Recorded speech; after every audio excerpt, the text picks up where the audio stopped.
up, ladies and gentlemen? It's Kevin Jackwitz here with the Kaged review. And first, let me apologize for not being able to post as much this weekend as I'd like to, or even earlier today. I plugged my laptop into a landline, and now it doesn't seem to want to connect to Wi-Fi, so I have to figure out that problem and get it solved. So until then, all the reactions I wanted to do are going to be a little bit complicated. So I'll work on getting that fixed. But for today, I actually wanted to do a couple of different things anyway. I actually wrote this out a couple of days ago, tasks that I wanted to complete. And one of them was working on the Kaged life story, my life story. Because it's something that's been neglected with all the things that I try to do with this channel. I have a lot of various things that I delve into here. I really haven't touched on this, so today is actually going to be quite the mix. I've got one post for my gaming, I got one post for my rock review, I've got one for my art section, and then a Kaged life, and I'm going to review Monday Night Raw later. So, quite a mixed bag today. Having said that, I did want to get back into my life, a Kaged life, and it's such an appropriate title for this particular section. Because I'm going to be talking about my time being homeless, and in a way it's funny because in some ways it's very freeing, very liberating, but it's also very it's like you're in a prison, in a lot of ways. And so that's why a Kaged life is very appropriate today. I talked about how I became homeless. My parents, they just were kind of tired of raising me, and I talked about trying to survive up north in very cold conditions, sleeping in an abandoned shack, sleeping in model mobile homes. So it was a very difficult time, obviously, when you're that young and you don't know what you're doing. And it started me on the path of becoming a person that I'm not. I had to use people to survive, and I had to break into places to get food and things that I would normally never do, but out of necessity, because there were no shelters, there were no soup kitchens at the time, there was no place to get food, there were no resources for a homeless person in a small town in Indiana. And being that young, I was just stuck in a situation that was completely horrible. And it was very cold out, and I would literally spend my days thawing out. And I knew I had to get south, so I talked about how I came to Orlando. And right off the bat, things went from bad to worse. I hitchhiked from Indiana to Orlando. I had 4 suitcases with me. I had all of my clothes, awards from school, awards that, other things that I had done, Job Corps. And as soon as I actually landed myself to Orlando, I hadn't opened these bags. They'd gone through a lot of different weather, including rain, and pretty much everything was just destroyed by mold and mildew. It got all over my paperwork, it just chewed through it, my clothes. So instantly, landing in Orlando after this trip, I had lost literally everything to my name, every piece of clothing except for what I had on my bag. So that was tough. That was a real tough one. Not only did I lose every person in my life and had felt just as alone as a person could feel, but now everything that I held dear is gone. So, it was a pretty horrible experience. And what came next was way worse, though. Pretty much everybody out on the streets, not everybody, but virtually everybody is there because they have severe drinking problems, severe drug addiction, or they're fleeing felonies. I was an exception to all 3 of those cases. I was a kid who didn't know any better, and parents didn't want to raise anymore. So it was very unique for me. I had guys that would come up and try to get me addicted to drugs all the time. I always had people offering me shit that I just didn't want. I had gay guys that would come up constantly, these degenerate fucks who would push themselves on me.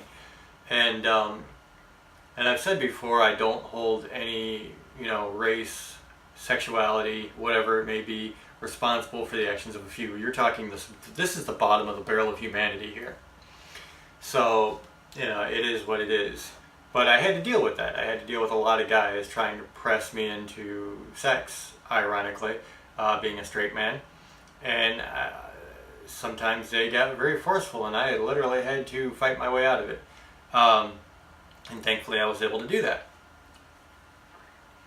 I wasn't always lucky though. I did land in some situations that I talked about before where it was really bad scenarios.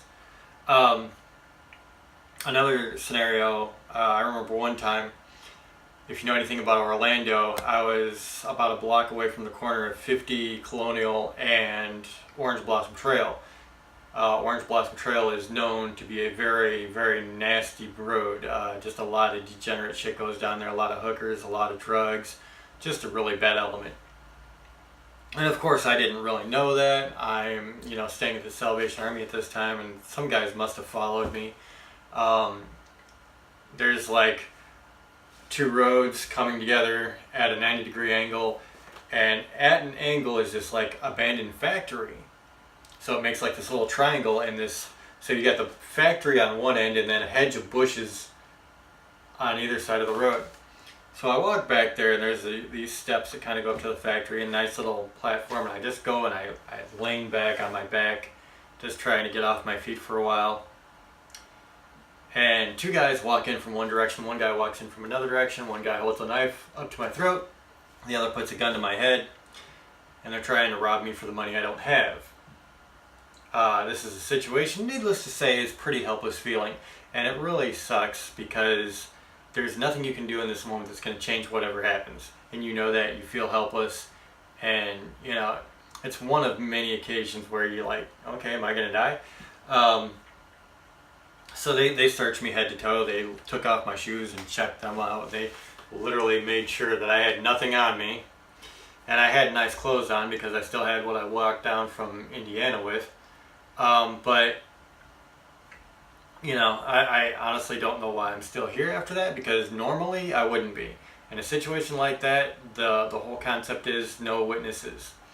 And so I am very lucky to have made it past that. And, I've talked about how I was a captive in that guy's house with the dogs in a previous post. There's just a lot of places here where you see your own mortality in ways you didn't think you possibly would. And that's bad, man. I mean, it really is. It sucks. But then I think what's worse for me is you see other innocent people. Once you've been accustomed to the street life, you know what to do, you know what not to do. You form a pack with some people because it really comes down to safety in numbers. And I would never call any of the homeless people I'd ever been with friends, but they certainly serve a purpose.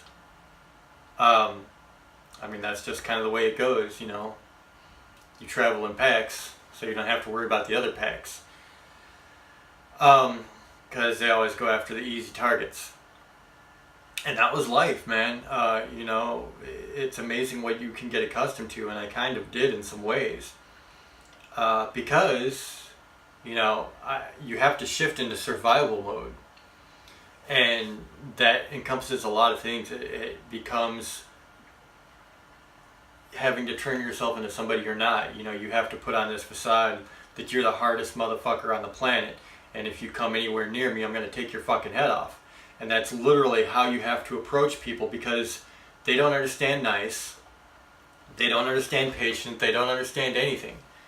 They understand you are something that they want to try to exploit. And they will do it to their best ability. It doesn't matter. I've seen cases where, guys will get girls hooked on drugs, and that way they become money for them. They turn them out. They prostitute them on the streets. I've seen, there was a girl who was walking around high, and she was flashing money. Well, they found her at a public restroom near a beach, and they literally cracked her skull on a wall and took her money. And this is the kind of shit you're around every day. And for me, like I said, not being a drug addict, not being an alcoholic, not running from felonies, and I'm by no means perfect. By no means. But I was never a part of that shit, and I never wanted to be a part of that shit. But it infects you. Like, you cannot live in that environment and not be infected, and that's a fact. I don't give a fuck what anybody says. I have not seen one person do it to date. And it sucks because it changes who you are. I'm not the person I was at 17 years old, not because I've grown, but because my whole personality has been consternated by what I've seen and gone through. And it's really, really unfortunate. Yeah, it sucks to see all these things that I've seen and from people who started out so fucking nice. And, I've never robbed anybody, at least at gunpoint. Now, I have taken money before, and I'm not going to lie. I did it like one time. I took money from a small family, and honestly, to this day, it still fucks with me. It does. But when you're in a desperate situation, like I said, it changes you. It does. It makes you do dirty shit sometimes. And I make no excuses for it, to be very honest, I was put in a position of desperation, and, well, I was desperate. And eventually I figured out that there are resources. I figured out that there are places where you can go and eat, and you can go and get a bed, It was all a huge learning curve for me. But even at its easiest, Sarasota, Florida is where I live now, and I've been homeless here, and this is actually where I started being homeless in this town, and then, eventually got situated. But being homeless in Sarasota is much easier than in other places because there's not too many real thugs out here. There is shady shit that happens, and there are certainly people that die. But it's a rarity, and it's in the back alleys where no one sees it. And Sarasota is just not that big of a town, honestly. So there's not too many places that you have to worry about things like that. But even here, man, like the girl that got her skull cracked in the bathroom, that was here in Sarasota. It's like I said, it's a rarity, but it does happen because this is homeless life, and these people don't care.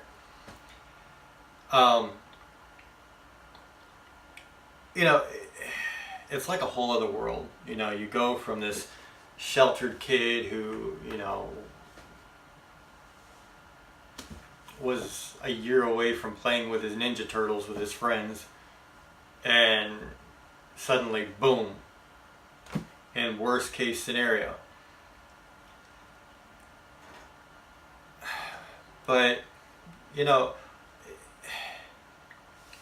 when I go through all the people that I've known, there's maybe been like 3 or 4, maybe 5, that have shared my story, which is either, you were tossed out early, your family just didn't care, and they were shitty parents, or you just didn't plan, which is kind of the second half of my homeless career, was, me not planning. I had a job, but I was so used to living day to day at the time, and I was kind of enjoying the moment a little too much and not preparing for the future, not building my nest egg. And it's a hell of a way to wind up homeless, but it does happen. If you don't plan for your fucking future, you're not going to have one. So, everybody else other than that, I mean, it was pretty much the people I've just described. And it's a horrible thing to see, man. It's you're dealing with people who don't care about anything. They don't care about themselves. They sure as hell don't care about you. They don't care about society. They don't care about society's rules. And you just see some unbelievable shit sometimes. So it was very hard to deal with. It really was. And anybody facing that scenario, there are resources. Definitely find them. But I wanted to share this. I wanted to make a quick video just so you guys understood what it's like, to go out there and have to deal with that. It's not fun. So, but that is part of my life, and that truly was a caged life at that time. So, ladies and gentlemen, give me any thoughts in the comments if you enjoyed this. Hit the like button, subscribe, and share. My name is Kevin Jackowitz. Cage Nation out.